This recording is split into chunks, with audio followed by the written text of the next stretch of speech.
In the quiet of the living room, a single touch shattered the unspoken boundaries between us, altering everything in an instant. That moment is etched in my memory as if it happened just yesterday. I was a mother, a wife, the glue that held everything together, or so I thought. It's strange how easily we believe everything is perfect until the very second we realize it's not. That evening was like any other. My husband, Ethan, had been working late again. I'd grown used to his absences, convincing myself he was simply working hard to provide for our family. But deep down, I could feel the distance growing between us. Ethan hadn't looked at me with that sparkle in his eye in years. It was as though we'd become strangers, orbiting around each other without ever truly connecting. That night, as I sat at the kitchen table with a glass of wine in my hand, I thought about the life I'd built, the life I was now questioning. My son, Noah, had just turned 19 and was starting his sophomore year of college. He'd been staying with us for the summer, but unlike the distant relationship I shared with Ethan, Noah and I had grown close. Maybe too close. I'd always prided myself on being his confidant, the one person he could come to with anything. But something had changed in Noah recently. He'd grown distant, more guarded, and I found myself aching for the connection we'd once had. I wanted him to talk to me, to open up, to let me in like he used to. Maybe it was selfish, but in a way, Noah filled a void that Ethan never could. One evening, Noah came home later than usual. The faint scent of cologne and something else, something unfamiliar, clung to him. I looked up as he walked through the door, his face shadowed with an expression I couldn't quite read. "Hey, Mom," he said, his voice softer than usual. "Hey, honey," I replied, my voice catching. "Long day?" He nodded, sliding his bag off his shoulder and setting it down. "Yeah, just needed some air, I guess." There was something in his tone that made me pause, a heaviness. He didn't look at me directly, instead fixing his gaze on the floor, his hands shoved deep into his pockets. For a moment, I wanted to reach out, to ask him what was wrong, but something held me back.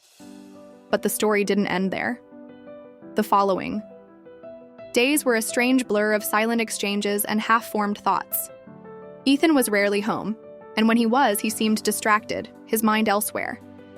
It was as if the foundation of our family was shifting beneath my feet, and I couldn't find my balance. Ethan, who used to be my partner in everything, was now a stranger. I'd never thought I'd feel so alone in my own home. One evening, after Ethan had left for what I suspected was another late-night business dinner, I decided to confront Noah. He was sitting on the back porch, staring out at the darkened yard, lost in thought. I walked over, settling beside him on the steps, the cool night air sending a shiver down my spine. "Noah," I began, my voice barely above a whisper. "Are you okay?" He looked over at me, his eyes shadowed and intense. For a moment, he didn't say anything, just studied my face as though searching for something. "I don't know." "Mom," he finally said, his voice tinged with an emotion I couldn't quite place. "Sometimes I just feel like I don't belong here, like I'm out of place." The weight of his words hit me like a punch to the gut. I'd never thought Noah would feel that way, not in our home, not with me. I reached over, placing a hand on his shoulder, and felt the tension in his muscles. "You'll always belong here," I murmured. "No matter what." He sighed, a long, shaky exhale that seemed to carry the weight of everything he hadn't said. "Thanks, Mom," he replied, his voice barely a whisper. And for a moment, we just sat there in silence, the unspoken words hanging between us. But the silence didn't last long. Days turned into weeks, and as the summer crept closer to an end, I felt the strain on my marriage deepen. Ethan was gone more than he was home, and I couldn't shake the feeling that he was hiding something from me. I'd caught glimpses of messages on his phone, texts from a name I didn't recognize, Mel. When I asked him about it, he brushed me off, telling me it was just a work colleague, that I was imagining things. But I knew better. I knew when something wasn't right. The realization hit me slowly, like a series of puzzle pieces falling into place. Ethan was cheating on me. I didn't have proof, not yet, but my intuition screamed it. He'd grown cold, distant, uninterested in me or our family. And the irony was, in the middle of this mess, the only person who seemed to care was Noah. My own son had become my lifeline, the one constant in a sea of uncertainty. One evening, after Ethan had left for another late night at work, Noah and I sat down for dinner. The house felt empty without Ethan's presence, but in a way, it was almost a relief. I didn't have to pretend, didn't have to keep up the facade of the perfect family. Noah noticed my mood right away, his gaze softening as he looked at me across the table. "You okay, Mom?" he asked, his voice laced with concern. I hesitated, the weight of everything I'd been holding back pressing down on me. But this was Noah. He deserved to know the truth.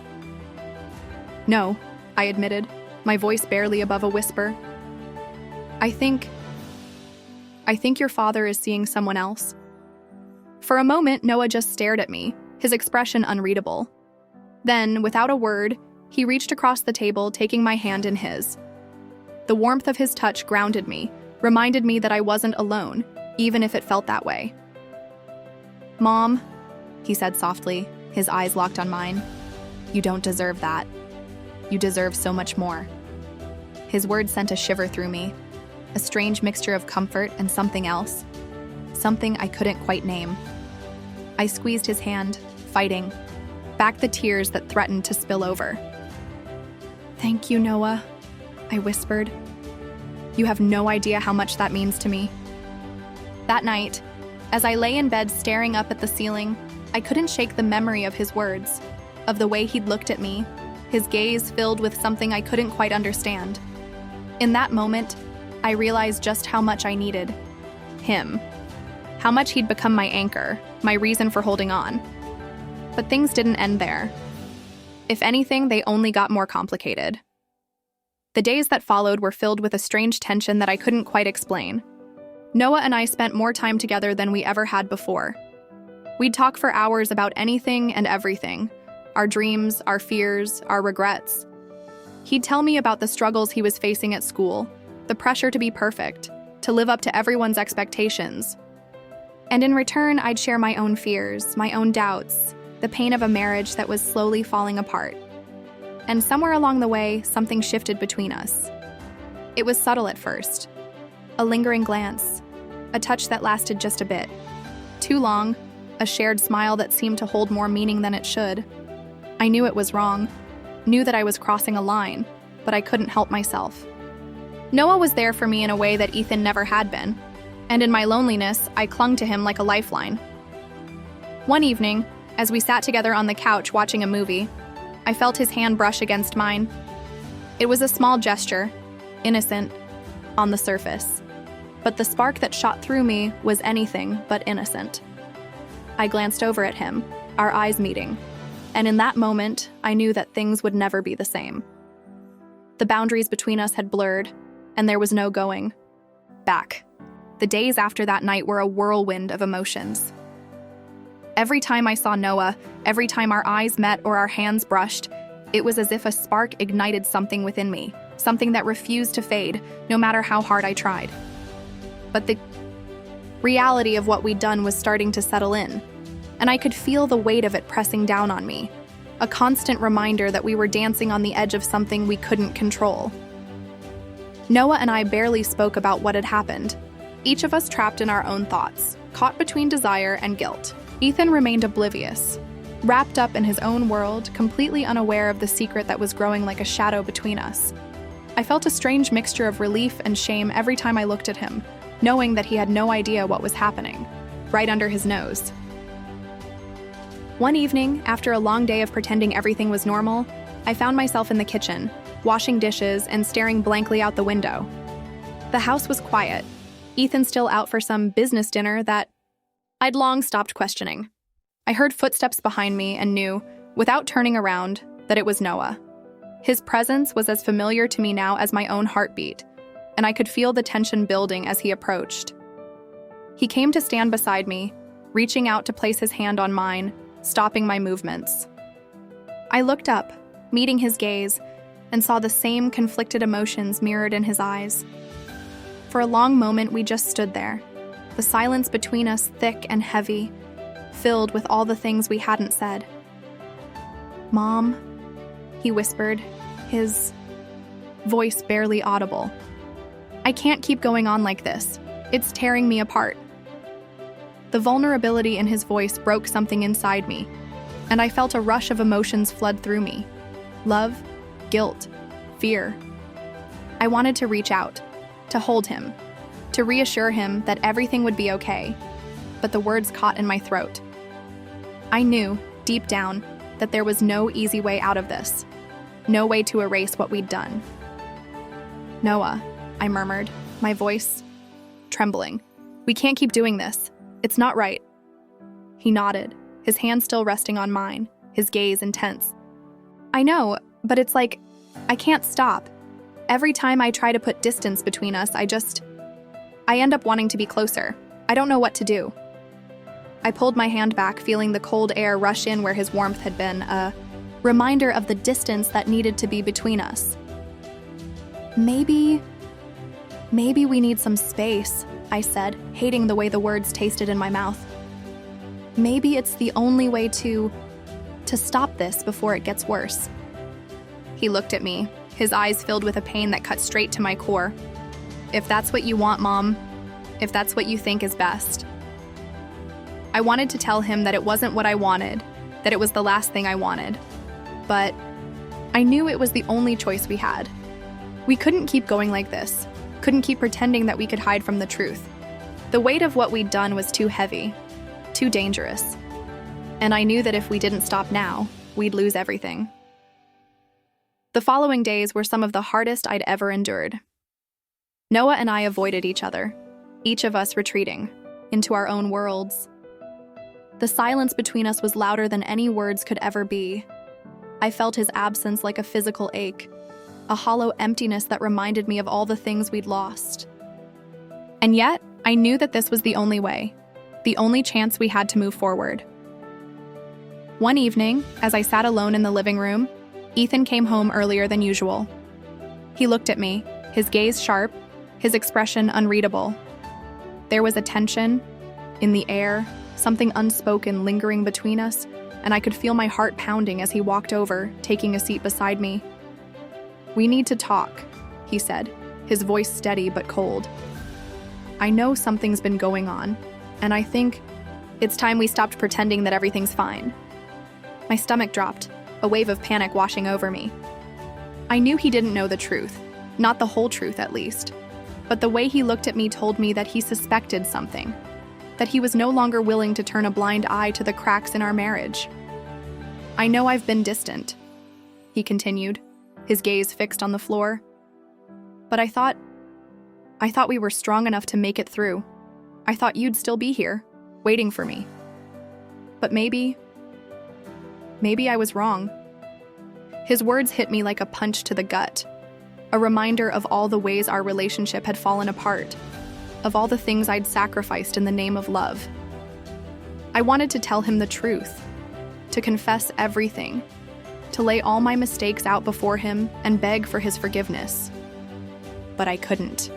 The truth was too messy, too painful, and I knew that if I told him, it would destroy us both. "Ethan," I stammered, my voice barely above a whisper. I don't know what to say. I didn't mean for things to end up like this. I didn't want..." He looked at me, his gaze hard and unyielding. "Maybe that's the problem," he said, his voice filled with a bitterness I'd never heard before. "Maybe we stopped wanting each other a long time ago, and neither of us was willing to admit it." The silence that followed was deafening, a painful reminder of all the things we'd left unsaid, of all the ways we'd drifted apart. I knew that our marriage was over, that there was no way to salvage what we'd lost. And in that moment, I felt a strange sense of relief, a release from the chains that had bound me to a life I no longer wanted. In the days that followed, Ethan and I went through the motions of separation. There were lawyers, paperwork, long conversations that felt more like negotiations than anything else. It was messy, painful, but it was also freeing. For the first time in years, I felt like I could breathe, like I could finally be myself, even if that meant starting over alone. Noah and I continued to keep our distance, both of us knowing that the line we'd crossed could never be uncrossed. There were no more stolen glances, no more whispered confessions in the dark. We'd made our choice, and now we had to live with it. Months passed, each day a step further away from the life I'd once known. I moved to a smaller house, one that was mine alone, a place where I could rebuild, where I could find peace. It was strange, being alone after so many years, but it was also a relief, a chance to start over without the weight of the past dragging me down. One evening, as I sat on the porch of my new home watching the sunset over the horizon, I felt a sense of calm settle over me. The mistakes I'd made, the choices that had led me here, they were a part of me, a part of my story, but they didn't define me. I was ready to move forward, to let go of the past and embrace the future, whatever it might hold. And as the last rays of sunlight faded into darkness, I felt a strange sense of hope. A quiet, fragile hope that maybe, someday, I could find peace. The journey ahead was uncertain, filled with unknowns, but for the first time in a long time, I felt ready to face it.